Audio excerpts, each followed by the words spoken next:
Here at Shore Manor, we like to do things a little bit different for the Christmas season. Other people tend to put up things like lights and inflatables and all kinds of cutesy stuff. Meanwhile, we're doing this. Believe it or not though, this is actually in keeping with the season.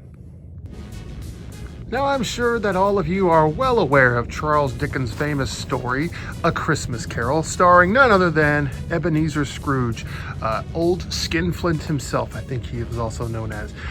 So what we have decided to do, in keeping with the Christmas theme and of course the spooky nature of Shore Manor, is to recreate a scene out of Charles Dickens' Christmas Carol.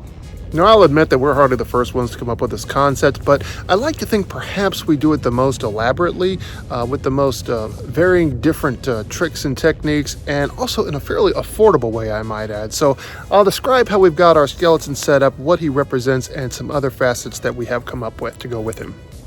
So our skeleton, who my wife has nicknamed Bruce, he is, of course, the ghost of Christmas future, if you haven't guessed already. Now, I'm sure the purists out there will probably insist that the ghost of Christmas future is supposed to have a hood, and you are right, he should. There's a reason for this, though, and it's purely pragmatic. The simple fact is, the first time that we created this, we did have a hood, and the winds just kept on knocking it off, and I just didn't have a way to keep it on in a way that remained effective and also looked effective. So I just very quickly decided, forget it, we'll just go with a non-hooded ghost of Christmas future. He always ends up unhooded anyway, so that's why he is the way he is. What you have here for the black is just simple black tarp. We got this particular tarp from Lowe's, but I'm sure you can get it at any hardware store.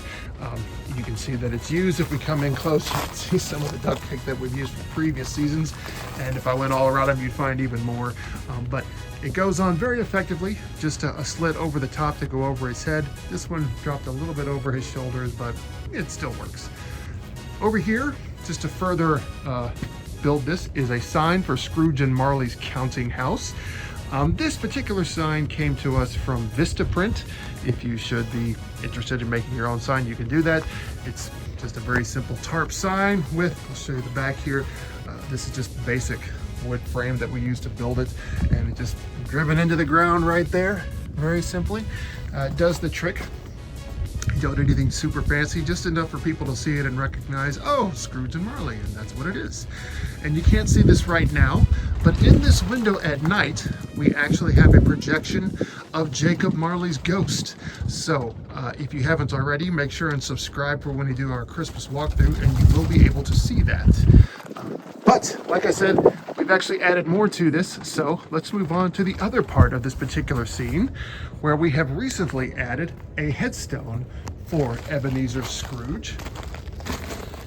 This one comes from Screamfest Studios. I'll give them a quick little plug here on the back where you can see how to look them up. Screamfeststudios.com. They make spectacular custom-made headstones, and this is definitely a fantastic product that they made just for us. It looks fantastic, and just to keep it company, we decided to give it a gargoyle because, you know, cemeteries have gargoyles, and it gave us an excuse to have a gargoyle on Christmas, so who could say no to that? And once more, we are going to have projections on this particular window. This will have some rising ghosts up into the heavens, the netherworld, whatever you like. That'll be right behind Ebenezer's headstone, and this will all be illuminated by some blue light to give it a nice, eerie, spooky feel. Because, you know, here at Shore Manor, we like to keep Christmas creepy. So, that's our setup, pretty much. It's just your standard 12-foot skeleton from Home Depot. So, a lot of people have been doing things with them on more than just Halloween. We're no different. So this is what we have decided to do with him. So, like I said, if you haven't already, subscribe, and you're able to see it all in its full glory in our nighttime walkthrough.